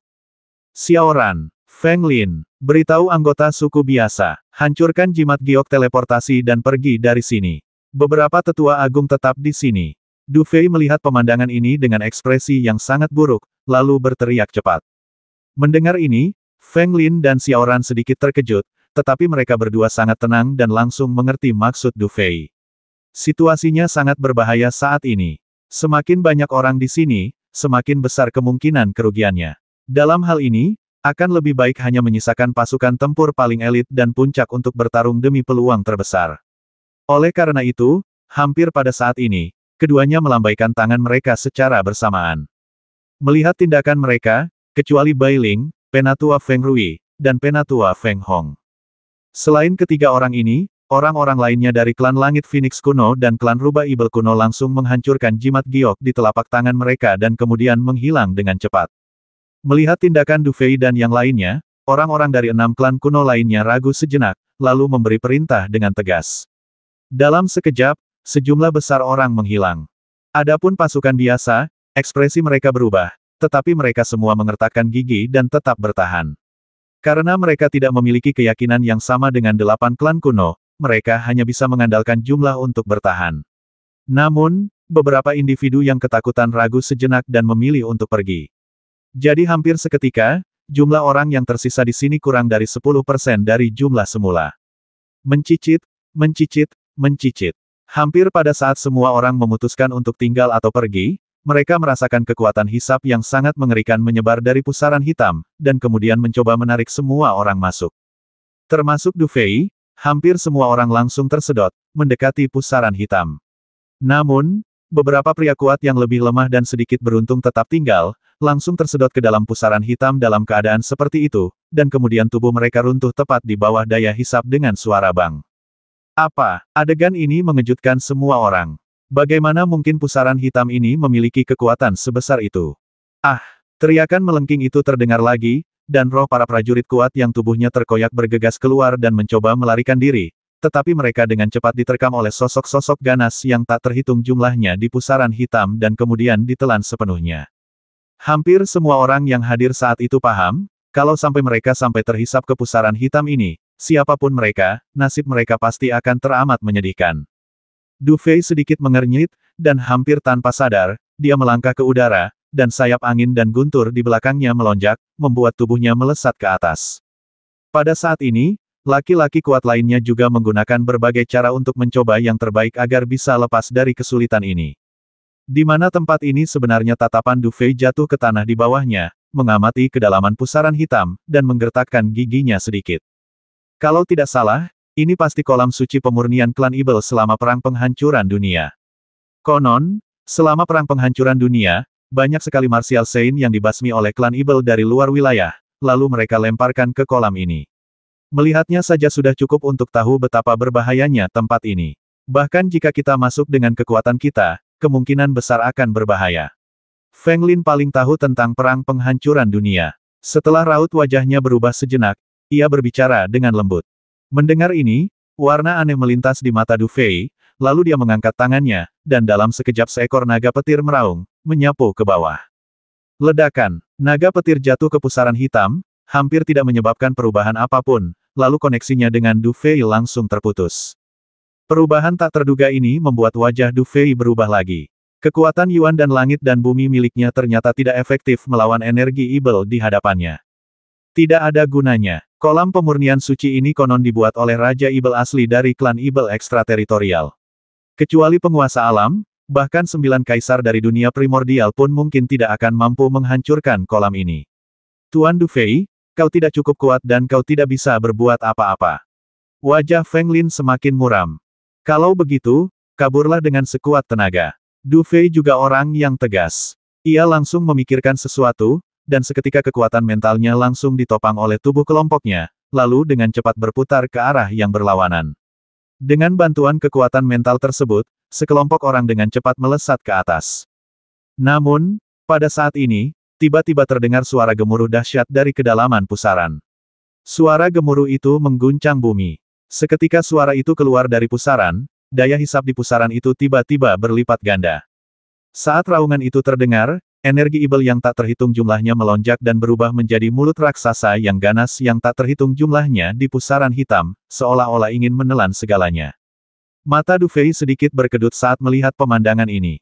Ia bisa dengan jelas merasakan bahwa mulut besar ini setara dengan Raja Ibel. Sungguh sulit membayangkan makhluk mengerikan macam apa yang ada di kolam suci ini. Bersamaan dengan raungan dahsyat itu, sesosok samar perlahan muncul dari pusat pusaran hitam. Begitu muncul, raungan yang sangat melengking menggema di seluruh dunia, dan aura yang sangat mengerikan dan mematikan menggetarkan hati orang-orang. Aura pembasmi itu begitu kuat, bahkan lebih kuat dari aura Hades. Bahkan Du Fei merasa matanya berkedut saat ini. Termasuk Du Fei, semua orang kuat yang hadir merasakan kulit kepala mereka kesemutan, dan memiliki ilusi bahwa mereka telah bertemu musuh alami. Sebuah pusaran hitam, yang menempati separuh ruang di bawahnya, berputar perlahan. Di dalam pusaran ini, daya hisap yang semakin kuat merasuki. Seiring meningkatnya daya hisap, banyak individu kuat langsung tersedot ke dalamnya. Kali ini, tanpa perlu meronta sedikit pun, mereka dilahap habis oleh mulut para Ibel. Dan setelah adegan menegangkan ini, aura yang terpancar dari sosok yang perlahan muncul di kedalaman kolam pembaptisan suci bahkan lebih mengerikan lagi. Sosok yang samar-samar itu samar-samar dapat dikenali sebagai seorang wanita. Ia perlahan melayang ke udara. Tak ada cahaya di matanya yang kosong. Jelas, ia seharusnya buta, tetapi darah masih mengalir dari matanya, seolah-olah matanya telah dihancurkan oleh sesuatu. Bahkan 3 anggota klan naga langit kuno yang tersisa pun menunjukkan sedikit keterkejutan ketika melihat sosok yang samar ini. Jelas, mereka telah memikirkan sesuatu. Lagi pula, klan naga langit kuno adalah pemimpin dari 8 klan kuno, dan mereka mengendalikan beberapa rahasia langit dan bumi yang tidak dapat diakses oleh orang biasa. Mungkinkah ini yang legendaris? Saat ini, hanya ada 2 tetua tertinggi klan di sekitar Yao Hao. Namun, ketika ia melihat wajah wanita yang muncul dari pusat pusaran hitam, ia merasakan kulit kepalanya kesemutan. Ia tiba-tiba melambaikan tangannya, dan sayap Phoenix Ibel muncul di belakangnya, dan ia berjuang untuk naik ke udara. Itu dia, itu benar-benar dia. Selama perang penghancuran dunia, banyak orang mencarinya, tapi aku tidak menyangka dia ada di sini. Orang pembawa sial, Raja Ibel primordial tidak benar-benar menelannya. Yao Hao merasa sedikit takut. Ras-ras yang telah diwariskan selama bertahun-tahun ini kurang lebih mengetahui hal-hal di zaman kuno, dan justru karena mereka mengetahui hal-hal di zaman kuno inilah mereka menjadi semakin takut. Ini, Du Fei juga menatap wajah wanita itu, dengan ekspresi terkejut di matanya. Meskipun dia tidak tahu identitasnya, dia samar-samar bisa menebak identitasnya dari ekspresi Hong Ling dan yang lainnya serta kata-kata Yao Hao. Saat itu, Xiao Ran juga menatap sosok di bawah dengan sedikit lesu. Setelah beberapa lama, ia menghela napas dan berkata, kalau tebakanku benar, ini pasti sosok legendaris dari perang penghancuran dunia. Tapi aku tidak yakin. Yang ada dalam legenda, Du Fei sedikit mengernyit, lalu setelah beberapa saat, ia berbisik, mungkinkah dia yang legendaris di antara 9 kaisar dunia prasejarah yang mengkhianati dunia ini? Mendengar ini, Xiao Ran mengangguk dalam diam, dan setelah beberapa lama, dia berbisik, sebenarnya, seharusnya ada 10 kaisar agung di zaman kuno. Apa? Mendengar ini, ekspresi Du Fei berubah lagi. Semua spekulasinya langsung terbantahkan. Kemudian pandangannya kembali tertuju pada sosok perempuan yang melayang ke udara dalam pusaran itu. Keterkejutan terpancar di matanya.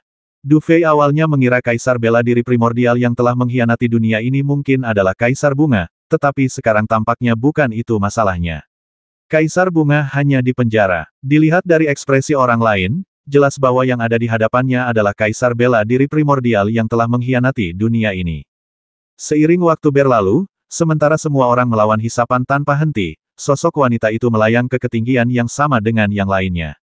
Ia tampak sedikit memiringkan kepalanya, seolah sedang memikirkan sesuatu. Setelah beberapa saat, tatapan kosongnya seolah tertuju pada semua orang. Begitu ia mencapai posisi ini, semua orang dapat dengan jelas melihat dua rantai hitam, bagaikan benang sutra, melilit kakinya, membatasinya pada ketinggian ini. Rantai-rantai itu direntangkan hingga batasnya.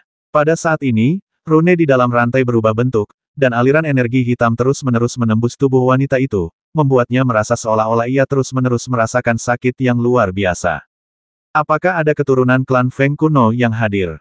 Suara lembut dengan kekuatan aneh perlahan keluar dari mulut wanita itu. Meskipun terdengar agak kuno, suaranya terdengar seperti suara alam di telinga semua orang.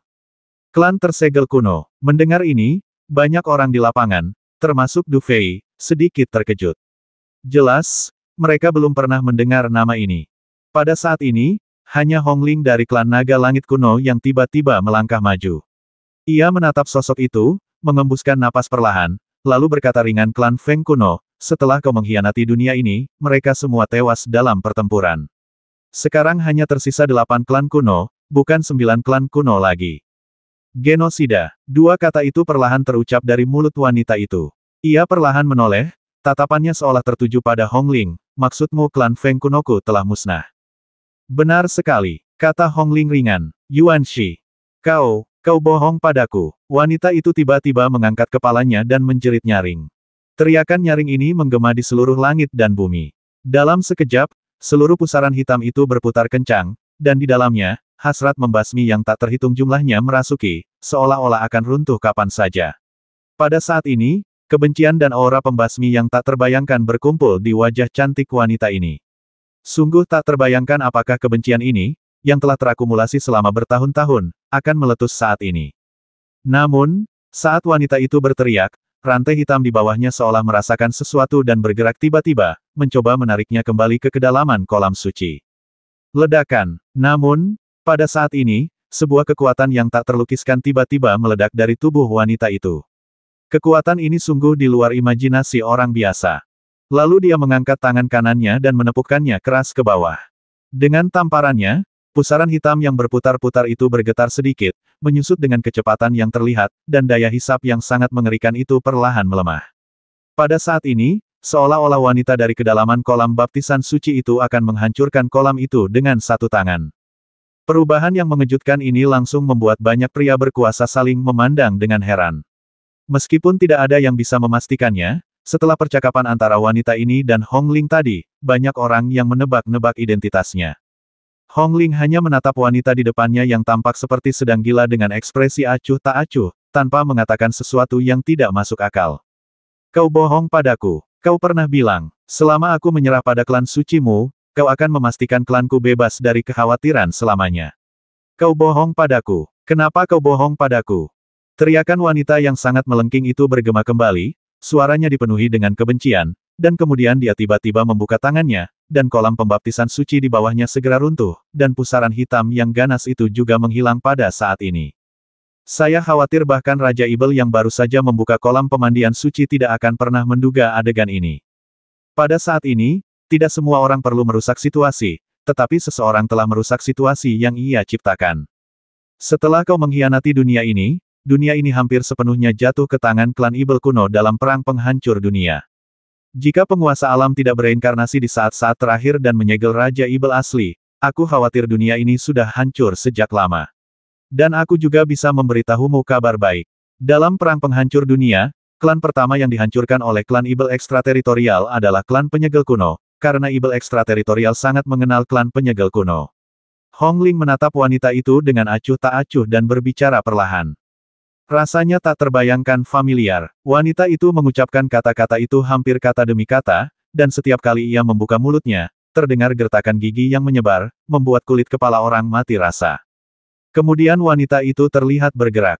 Kali ini, gelombang tak terlihat menyebar, hampir merobek rantai hitam di bawahnya, dan sosoknya tampak hendak menerobos udara, ingin memasuki kedalaman kuil dunia ini.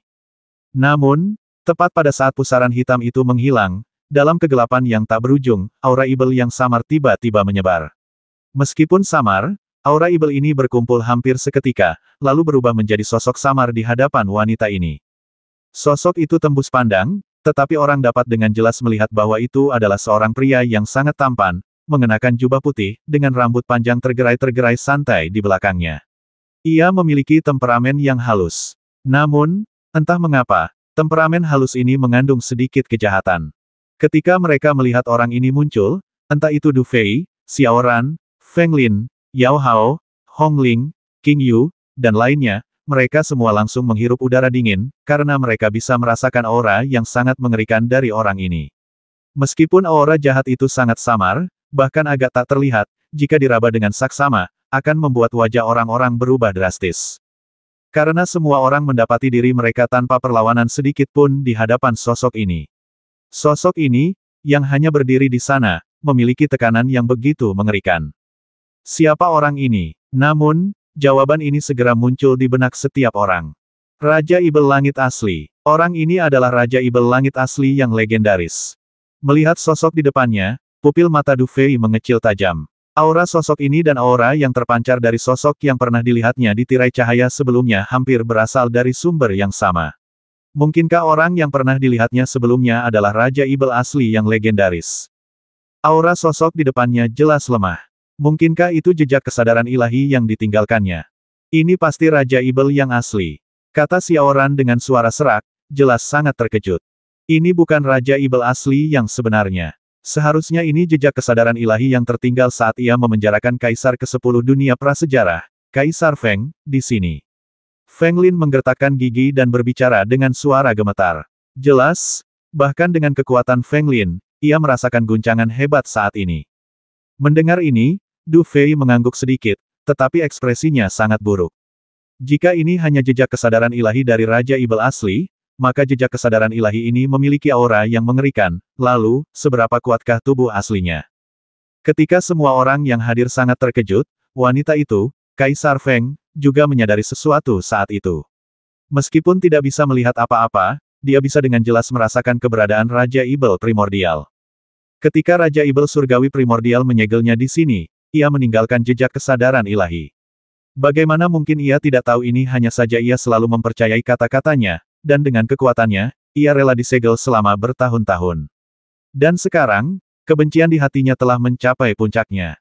Dia mengangkat kepalanya, mata kosongnya tertuju pada tempat di mana Raja Ibel asli berada, dan kepingan kenangan yang tak terhitung jumlahnya berkelebat dalam benaknya. Asli, Feng Di hampir berbicara sambil menggertakkan giginya, lalu di saat berikutnya, dia mengepalkan telapak tangannya dengan keras. Dalam sekejap, kekosongan itu langsung berputar. Guntur sihir kekosongan yang menyebar langsung berubah menjadi binatang guntur yang sangat ganas, meraung langsung ke arah tempat kesadaran Raja Ibel asli berada. Saat binatang petir meraung, ruang di sekitarnya runtuh dengan cepat, dan guntur sihir kehampaan yang tak terhitung jumlahnya menyebar darinya, melilit tubuh binatang petir, membuatnya terus membesar. Kemanapun ia menyentuhnya, ruang angkasa musnah sepenuhnya. Kesadaran ilahi Raja Ibel asli tampaknya tidak memiliki emosi saat ini. Ia hanya menatap dingin ke arah Kaisar, lalu melambaikan lengan bajunya dengan santai. Dengan lambaian lengan bajunya, tiba-tiba terlihat mulut-mulut ibel yang tak terhitung jumlahnya muncul di sekitar binatang guntur itu. Mulut-mulut ibel ini tidak langsung melahap binatang guntur itu, melainkan menembus binatang guntur itu seperti naga dan ular dan masuk ke dalamnya. Setelah memasuki tubuh binatang guntur, mulut ibel tiba-tiba terbuka dan berubah menjadi udara hitam yang tak terhitung jumlahnya, yang langsung mencemari tubuh binatang guntur. Kemudian, guntur yang mengamuk di permukaan binatang guntur perlahan menghilang, dan binatang guntur juga langsung meredup dan akhirnya kehilangan semua spiritualitasnya. Dalam sekejap saja, gerakan yang sangat mengerikan ini langsung dihilangkan. Jurus ini membuat semua orang kuat di sekitarnya sedikit terkesiap. Kekuatan Raja Ibel Langit yang asli benar-benar di luar imajinasi semua orang. Jurus seperti ini bisa dibilang belum pernah terdengar dan terlihat sebelumnya. Saat binatang petir dimurnikan secara langsung, setelah beberapa saat, seluruh binatang petir berubah menjadi hitam pekat. Kemudian, Raja Ibel asli mengepalkan telapak tangan sucinya dengan santai, dan binatang petir itu langsung hancur berkeping-keping, menyapu ke segala arah. Pada saat binatang guntur itu roboh, semua orang di sekitarnya segera mundur, masing-masing dengan ekspresi jelek di wajah mereka. Pecahan-pecahan itu tidak hanya tersebar, tetapi setelah terbang hingga jarak tertentu, tiba-tiba berhenti secara aneh, lalu langsung berubah menjadi rantai-rantai hitam kecil, yang melingkar ke arah tempat kaisar berada. Suas-huas-hua, hanya dalam sekejap mata, rantai hitam itu melilit tubuh sang kaisar, dan ujung-ujung rantai hitam lainnya menjuntai ke dalam kekosongan hitam tak berujung di bawahnya. Raja Ibel primordial sama sekali tidak ragu ketika ia bertindak atas perintah ilahi ini. Segel di tangannya berubah lagi, dan seketika rune berkelebat di rantai hitam tersebut. Kemudian, rantai tersebut mengencang, mencoba menarik kaisar langsung ke dalam kegelapan tak berujung di bawah. Kebencian di wajah Kaisar Feng menjadi semakin dalam saat ini, dan kebencian yang luar biasa itu sungguh mengejutkan. Kenapa, Yuan Shi? Kenapa kau berbohong padaku kenapa? Teriak Feng Di memilukan, dan saat suaranya keluar, rantai hitam yang melilit tubuhnya seakan putus kapan saja. Pemandangan seperti itu sungguh mengejutkan. Yang lebih mengerikan lagi adalah, bersamaan dengan teriakan tajam sang kaisar, bahkan kekosongan itu tampak hampir runtuh pada saat ini. Dan suara-suara ini langsung berubah menjadi gelombang suara, yang langsung menghancurkan ruang. Kemudian ruang-ruang yang hancur ini berubah menjadi badai ruang, yang langsung menuju ke tempat kesadaran ilahi Raja Ibel Langit yang asli berada. Pada saat ini, tampaknya satu-satunya suara yang tersisa antara langit dan bumi hanyalah suara jeritan melengking. Kenapa? Kenapa? Ekspresi Du Fei dan yang lainnya langsung berubah sangat muram. Hampir tanpa sadar, semua orang segera mengerahkan seluruh kekuatan mereka untuk melawan gelombang suara yang mengerikan itu. Meskipun mereka hanya terpengaruh oleh tepian gelombang suara, pada saat ini, semua orang memiliki ilusi bahwa tubuh mereka akan runtuh. Badai spasial menerjang lokasi klon Raja Ibel Langit Purba. Ekspresi Raja Ibel Langit Purba tetap dingin tak tertandingi. Pada saat ini, ia tiba-tiba mengangkat tangannya dan menunjuk ke depan. Dengan gerakan ini, ruang yang runtuh langsung memperbaiki dirinya sendiri, dan badai spasial langsung mengeras sebelum menghilang. Ini adalah metode mengerikan yang sungguh tak terbayangkan dan tak terlukiskan. Pada titik ini, rasanya bahkan aturan segala hal di dunia telah berubah total. Aturan, pikiran Du Fei sedikit terguncang, dan dia samar-samar mengerti sesuatu. Pada saat ini, kesadaran ilahi Raja Ibel asli ini benar-benar dapat mengendalikan hukum segala sesuatu di dunia. Setelah menghentikan serangan Kaisar Feng, ekspresi Raja Ibel yang asli tampak semakin dingin. Ia perlahan mengangkat tangan kirinya dan menekannya ke bawah. Dor, dor, dor. Saat ia bergerak, ia tiba-tiba melihat tengkorak-tengkorak Ibel yang mengerikan muncul di atas kepala Kaisar Feng. Tengkorak-tengkorak itu langsung berkumpul dan berubah menjadi susunan cahaya hitam raksasa. Susunan cahaya itu bergetar sedikit, lalu hancur berkeping-keping. Ini adalah formasi yang sangat mengerikan, dan dikombinasikan dengan rantai hitam itu, tampaknya ia ingin langsung menekan Kaisar Feng ke dalam kegelapan tak berujung lagi. Saat itu, rasanya seluruh kekuatan Feng Di tersegel. Ia kehilangan semua kekuatan untuk melawan. Atau lebih tepatnya, ia tak bisa melawan sama sekali. Ia perlahan ditarik ke dalam kegelapan tak berujung dibawa oleh rantai hitam yang tak terhitung jumlahnya. Raut wajah kesal terpancar di antara alis Feng Di, dan warna aneh melintas di matanya. Kemudian, gelombang demi gelombang aneh menyebar, menghancurkan beberapa rantai hitam di sekelilingnya. Namun, meskipun ia berhasil menghancurkan beberapa rantai, hampir sesaat kemudian, lebih banyak rantai hitam melesat keluar dari kegelapan dan melilitnya, menariknya erat-erat. Melihat pemandangan ini, wajah orang-orang di sekitar berubah drastis. Bahkan dengan kekuatan Kaisar Feng, ia tidak memiliki kekuatan untuk melawan kesadaran ilahi Raja Ibel asli. Jika kesadaran ilahi ini menyerang semua orang, maka tidak ada seorang pun di lapangan yang akan mampu melawan. Pikiran semacam ini membuat wajah semua orang langsung menjadi lebih jelek. Pada saat ini, Feng Di tiba-tiba tertawa getir. Ia telah disegel di sini selama bertahun-tahun. Dulu, ia bukanlah tandingan kesadaran ilahi Raja Ibel Langit yang asli. Sekarang, setelah disegel selama bertahun-tahun dan kultivasinya telah menurun drastis, ia tentu saja bukan tandingannya. Asli, aku tahu. Kau menyegelku selama bertahun-tahun hanya untuk membuatku menjaga portal ini untukmu. Agar tak seorang pun bisa memasuki kuil alam, mencari pil Dewa Api, mencari transmisi penguasa alam, dan mencari kaisar bela diri primordial yang tersegel. Jika klan leluhurku masih ada hingga kini, maka sesuai perjanjian kita sebelumnya, aku pasti akan menepati kepercayaanmu. Tapi kau sudah berbohong padaku selama bertahun-tahun, dan kau masih ingin aku menjaga gerbang untukmu itu hanya angan-angan. Sudah bertahun-tahun tertutup rapat, dan aku punya pemahaman yang jelas tentang ruang yang kau ciptakan ini. Karena kau ingin melindungi tempat ini, kenapa tidak biarkan aku membukanya? Begitu dia selesai berbicara, dia melihat tangan Feng Di tiba-tiba mengembang, dan kemudian gelombang kekuatan yang mengerikan berkumpul di atasnya. Adegan ini membuat ekspresi semua orang berubah, seolah-olah mereka terpikir sesuatu dalam sekejap. Du Fei bertepuk tangan dan segera mundur ke belakang dengan orang-orang di belakangnya.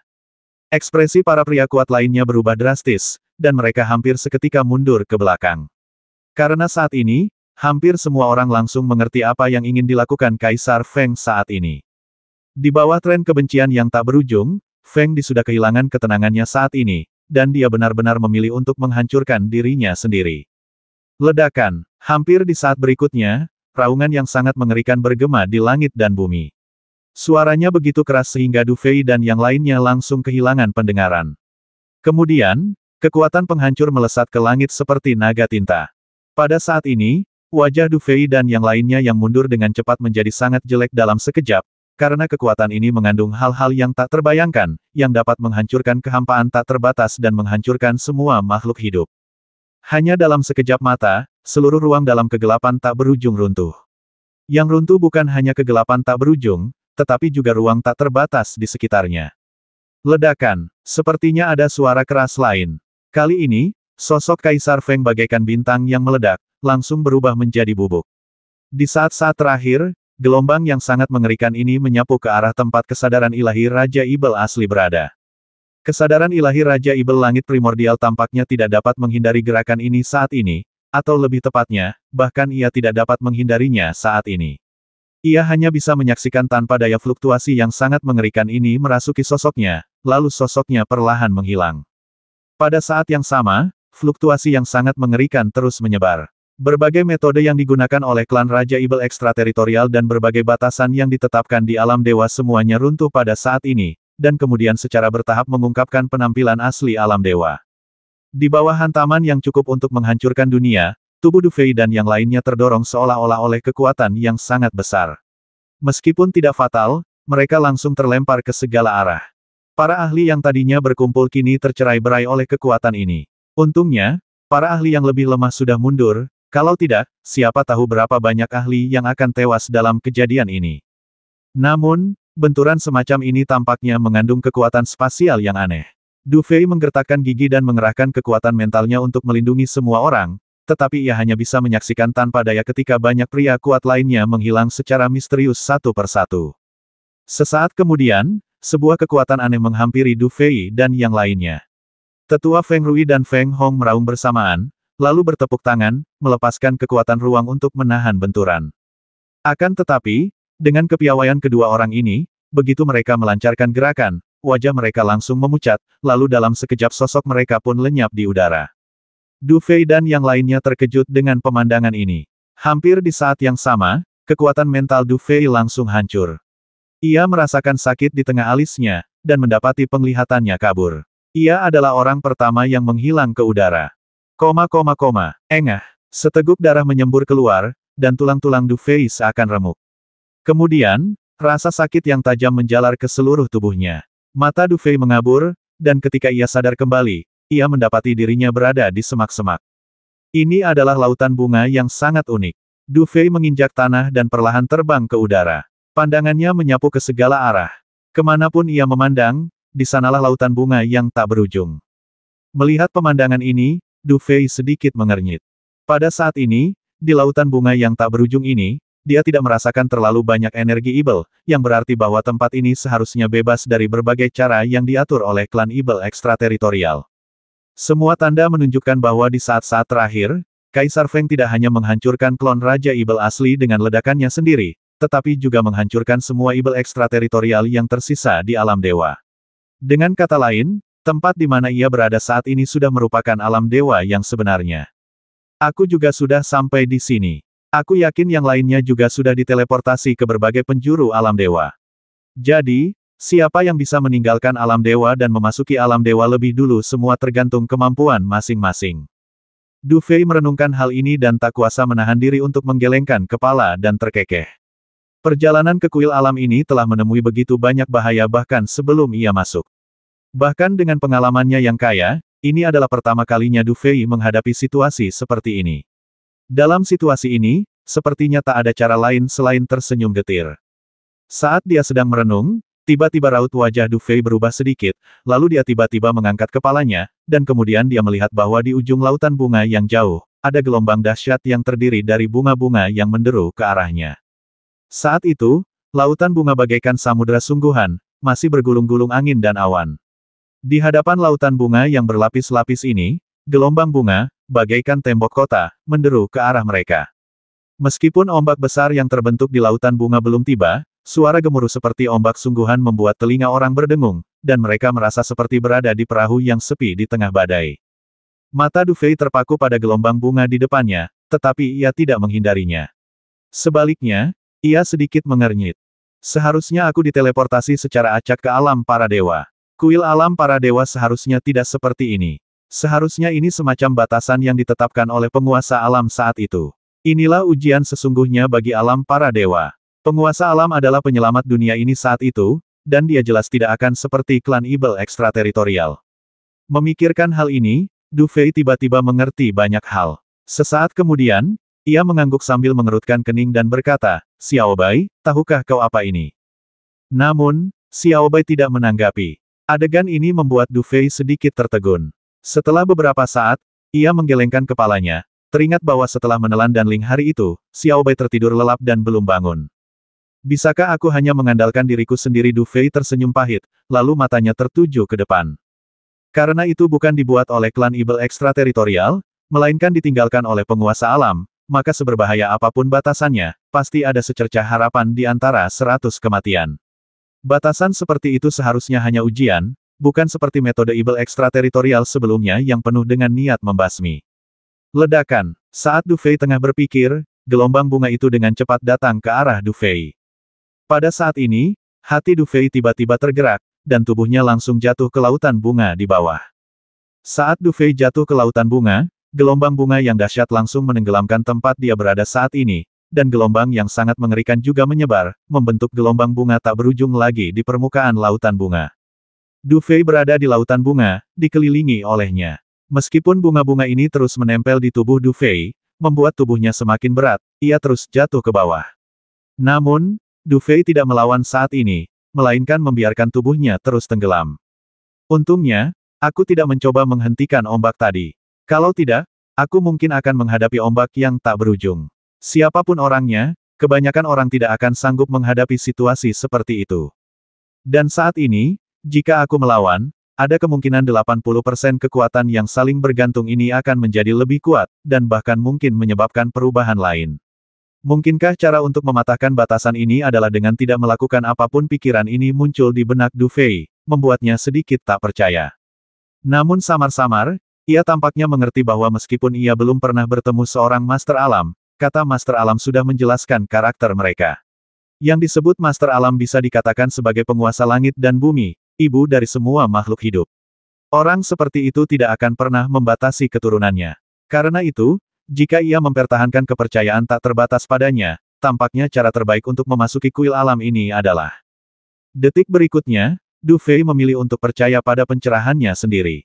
Ia hanya melepaskan semua perlindungan di tubuhnya dan berhenti melakukan hal-hal yang tidak perlu. Namun, dalam situasi ini, Du Fei jelas merasakan bahwa bunga-bunga yang semula melilit tubuhnya justru berkurang sedikit demi sedikit. Pada akhirnya, bunga-bunga yang semula rapat itu pun berkurang semua, atau bahkan menghilang sepenuhnya. Gemerincing. Du Fei tiba-tiba membuka matanya ketika merasakan kakinya menjejak tanah dengan kuat. Ia kemudian menyadari bahwa ia kembali berada di lautan bunga.